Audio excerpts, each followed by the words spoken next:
Yo, what's up mga ma'am sir? So nandito tayo Oceanara sa San Luis, Batangas. Ikot tayo, tingnan natin yung spatan natin yung place. Mukhang solid naman siya. Let's go! Ayan, so two-part to. Dito sa side na to, nandito yung mga villa nila. 7 yan. So, pasyal tayo dyan mamaya. Silipin natin yung room natin. Tapos sa kabilang kalye naman, sa kabilang side, ito yung dagat side nila. So, nandito yung resto, nandito yung mga activities. And ayan, so ikot tayo.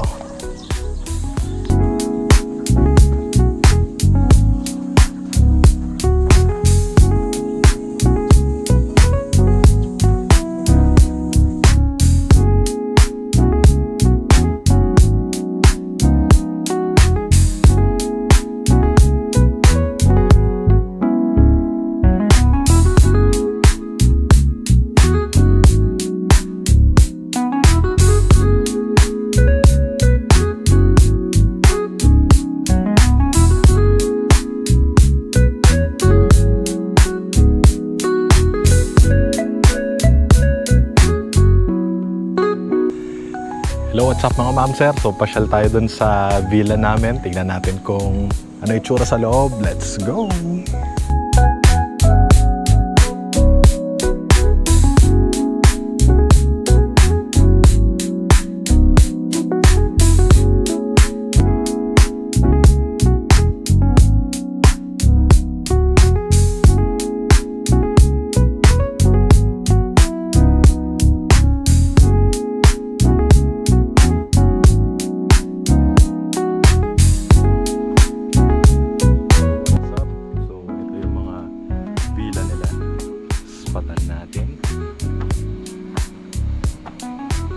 Dalawa dyan, dalawa dito sa kabila, tapos 3 sa taas.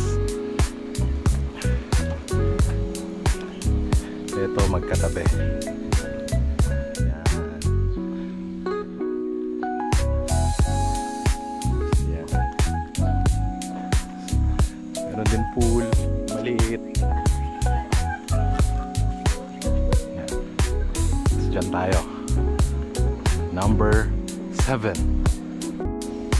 Alright, so number 7. Ito ang ating view. Yan. Tapos, pasok tayo sa loob. Hello! Ayan, welcome to our room. Hi, Mai. Okay, so malaki siya. High ceiling.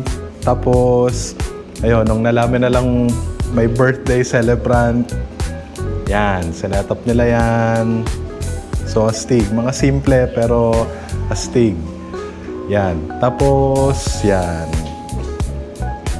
Ang bed, restroom. Yan. Tapos dito may ref. Tapos may mga pagkain dyan, mga refreshments. TV. Tapos, yan yung view from, punta tayo sa bed. Ito yung lagi kong tinitingnan. Yan. So, yan. Yun. Also, isa pang nagustuhan ko talaga dito, kaya mataas ang aking rating. Itong simpleng to. Merong bed ang doggy na may pakainan and may tuwalya. So ito, sobrang natuwa ko dito. Oo, may bayad yung pet, 500. Pero at least, di ba? Talagang may special na kama para sa kanya. So sulit na sulit talaga. Yan, masaya ako bilang isang fur parent. Yan. Yan, tapos sa labas, yan, may pa-couch, electric fan. Tapos kita mo, yung mga maliliit na details pero sobrang solid. May fan sa labas, may mosquito, ilaw, pampatay, may payong. Yan, sabihin mo, simple lang pero malaking bagay yan. Payong. Yan. Alright, let's go. Punta tayo sa baba.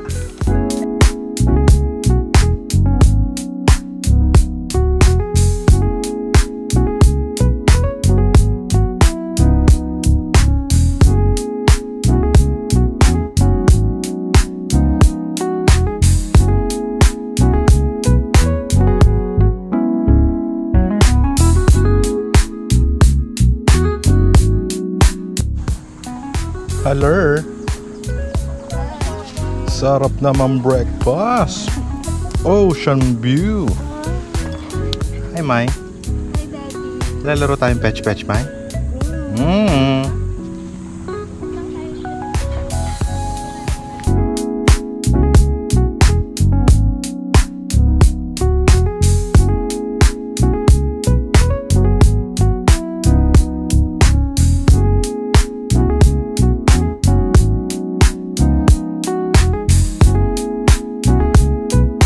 Hello!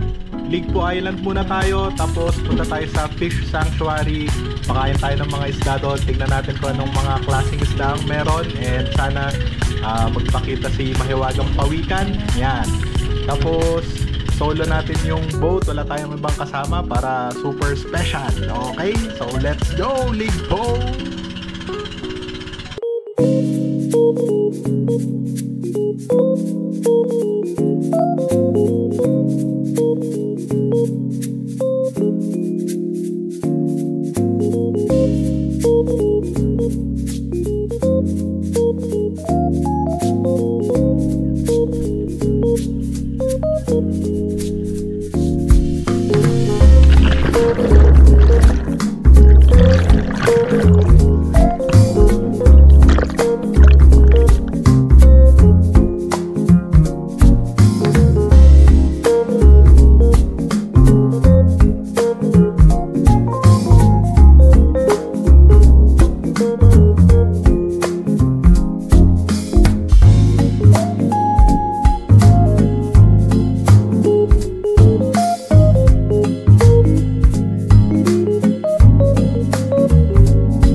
Hello, what's up mga ma'am sir? So kakatapos lang namin mag-snorkeling, island hopping. Sobrang solid. Hindi ko na na-video yung pag-alis namin kaninang umaga kasi masyadong maaga. Pero sobrang solid. Kita nyo naman dun sa videos, yung isda. Sobrang lalaki ng mga isda. Tapos mind-blowing. Sobrang solid. Sulit siya.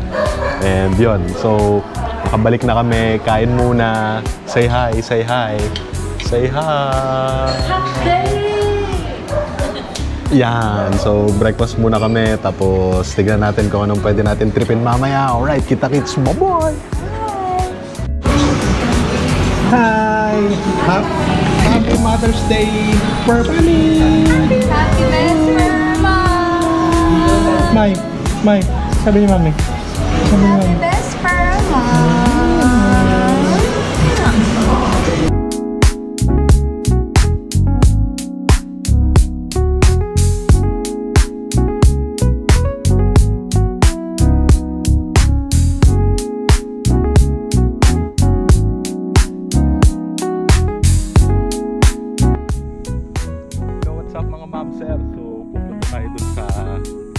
Snorkeling spot nila. Yeah, so Dito yung snorkeling spot nila. Ayan, spatan natin.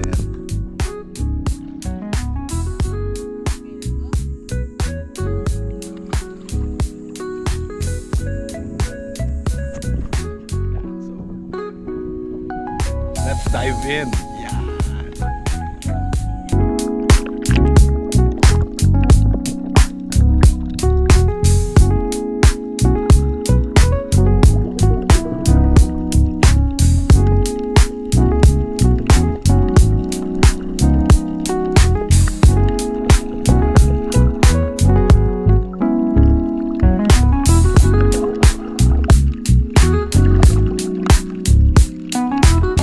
Hello, what's up mga ma'am sir? So, Oceanara, quick review lang muna tayo. Tanungin natin yung mga bisita natin kung ano bang masasabi nila dito sa malupit na resort na to. Alright, let's go!